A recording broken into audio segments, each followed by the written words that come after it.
Hello, thank you for tuning in to am.militaria's first unboxing video. I'm happy to finally do one of these.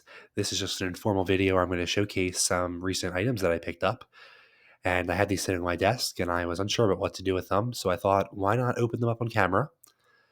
So let see what's depicted on the inside. I found these at a military show near me in a bargain box for $2 a piece. I ended up getting these two boxes and this Kuwaiti flag patch, which I don't really know if it's military or not, but I'm like, why not get it?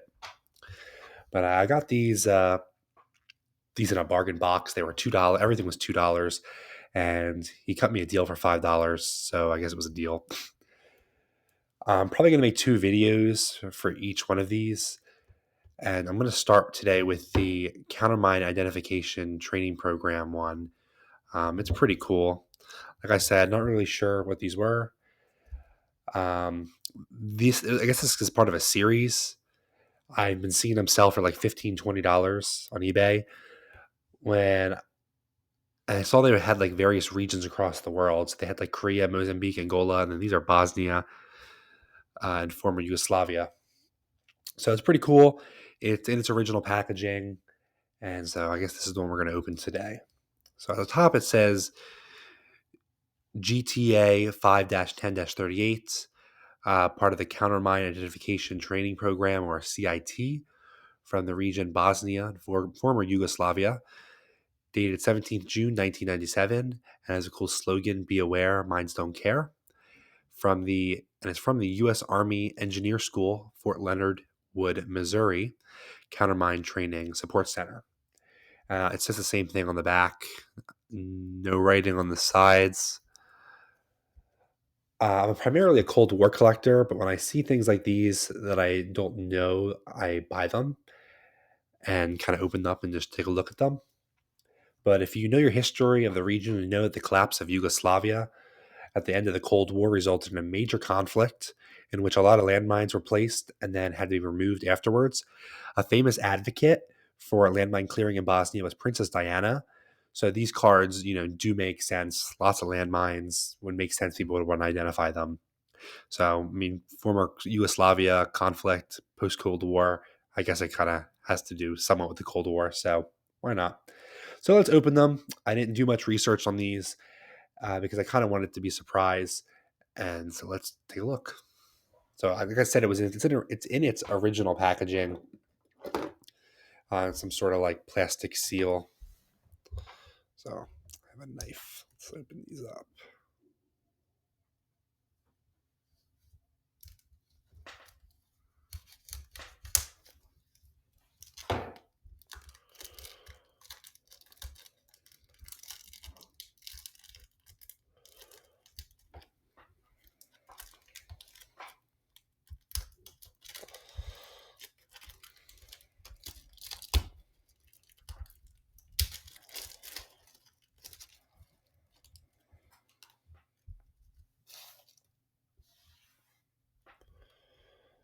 Has a nice little slit here. You can kind of open them up. Don't have to ruin the package.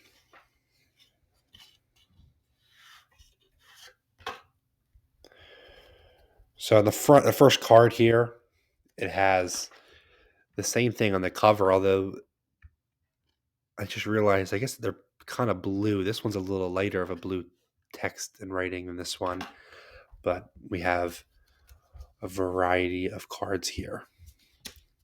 So that's just the first one. I guess it's the cover card. Has some information on the back, some distribution restrictions.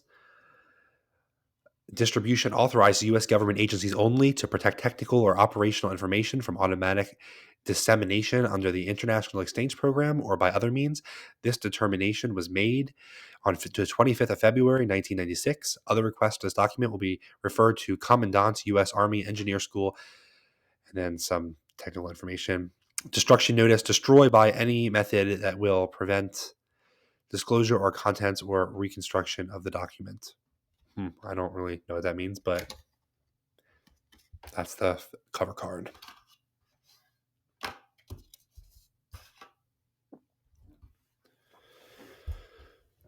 So there's a Bosnia mine awareness brief.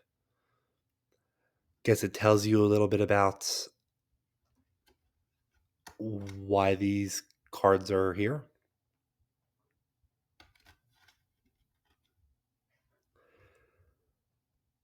So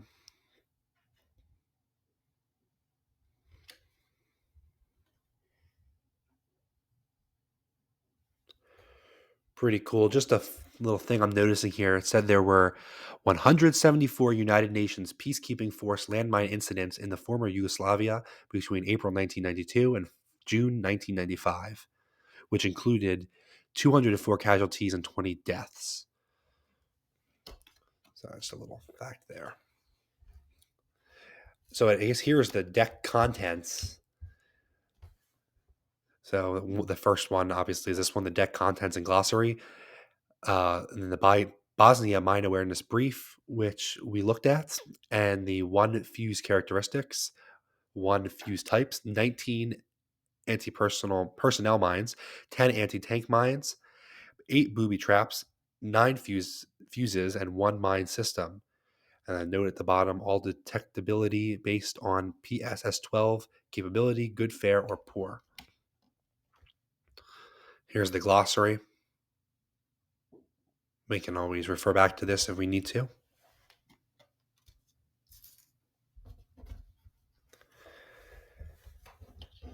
And then it starts with the PMR3 anti-personnel mine. Gives you some information about the mine. That's an image of it. Pretty interesting.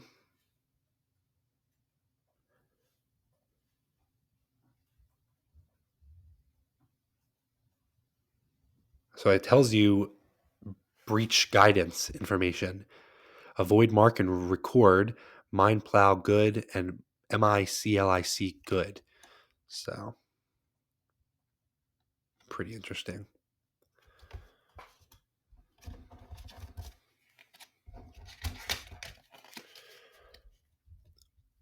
Unexploded ordnance, UXO. When you see an unexploded ordnance, stop. Do not move any closer. The unexploded ordnance may be sensitive to motion, light, or temperature change and could explode if you go near. Do not move or disturb the unexploded ordnance. It could explode, resulting in death. Do not move any object on or near the unexploded ordnance.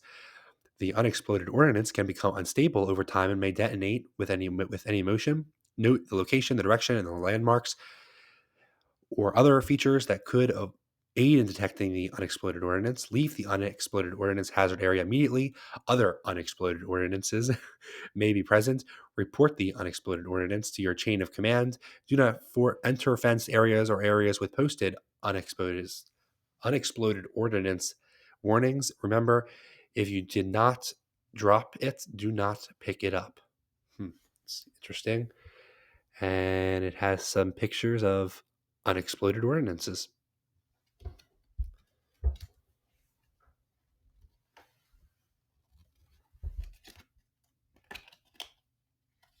Okay, so it seems like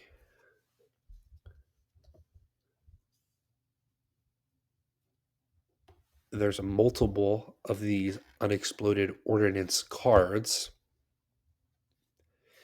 and it says the same thing on all of them. And on the back are some more examples of unexploded ordnance. And then we obviously had the one that we just saw.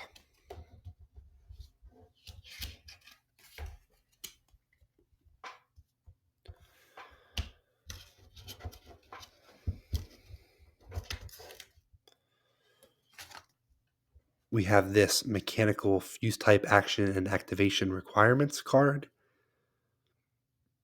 Tells you the type of mechanical fuse and how it is activated. Fuse type action activation requirements.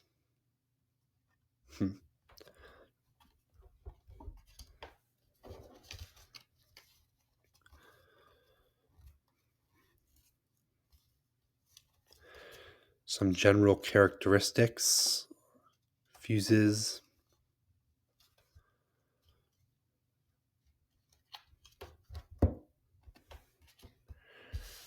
Pretty interesting. And then here it seems that we have TMA 2, 3, 4, and 5 anti-tank mines. So it gives you the information on all of these mines. That's what TMA 2 looks like. TMA 3 anti-tank mine. TMA 4 anti-tank mine. TMA 5 anti-tank mine.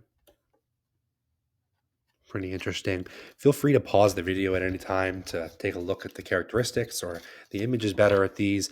I mean, who knows? You could have a TMA 5 anti-tank mine in your backyard and you don't even know what it looks like until after watching this video.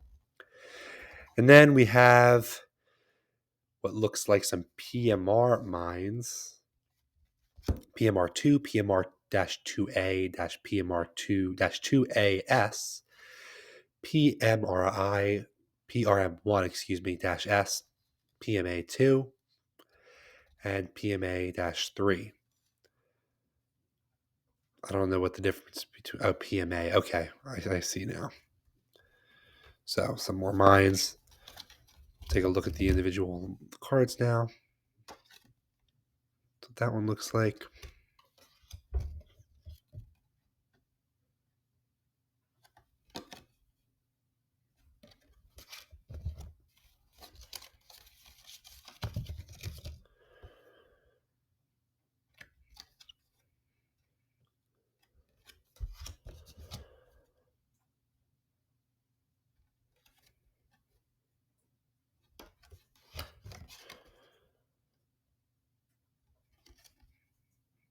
So pretty interesting. And then next we have UMNOP-1 fuse. And that's what that kind of fuse looks like. Very technical diagrams on all of these and very like descriptive descriptions, which I would hope when you're dealing with countermines.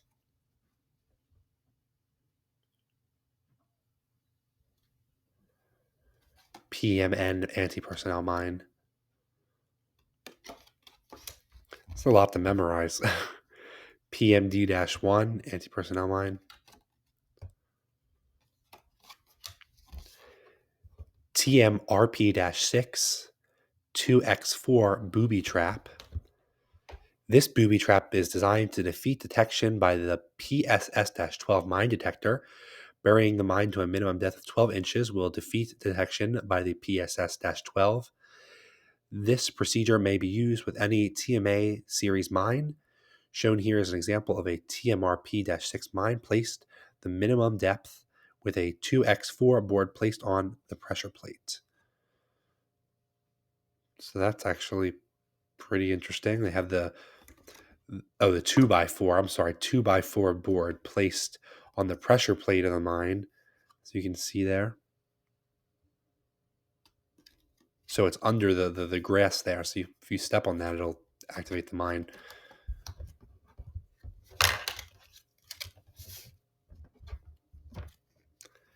TM200 anti-personnel mine.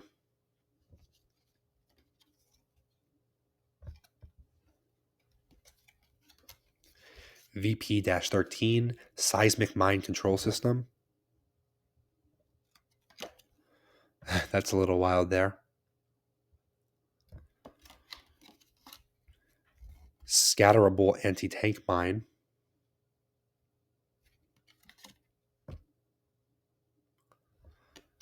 Oh, lots of mines. TMA-1-TMA-1A anti-tank mine.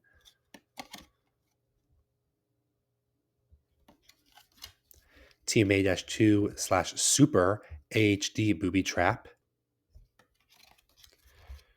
TMR-P-6 tripwire booby trap.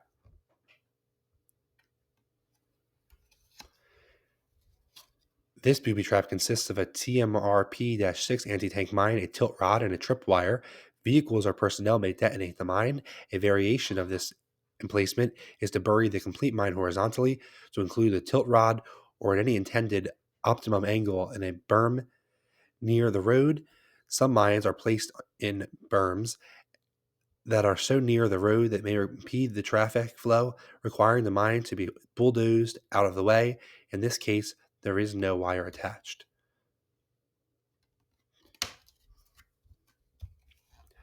The SU-10/SU-24/VSU-24C time delay fuse, UDZ-1 fuse, MT-4 anti-personnel mine, stacking TMA mines booby trap, UMOP-1 fuse, PMA-3 booby trap. You can see it there. MRUD-PMA-2 overwatch booby trap. So with this one, small minefields using PMA-2 anti-personnel mines have been laid in Bosnia using the MRUD mine as an overwatch booby trap. A series of PMA-2 mines are laid, each connected with detonating cord branch lines to a detonating cord line main. An MRUD Claymore type mine is then placed in the overwatch position of the PMA-2 mine. The avenue approach to the mine area contains a tripwire initiate device with detonating cord leads to both the MRUD and the PMA-2 mines. The resulting minefield presents a danger to personnel conducting either reconnaissance or mine clearing operations.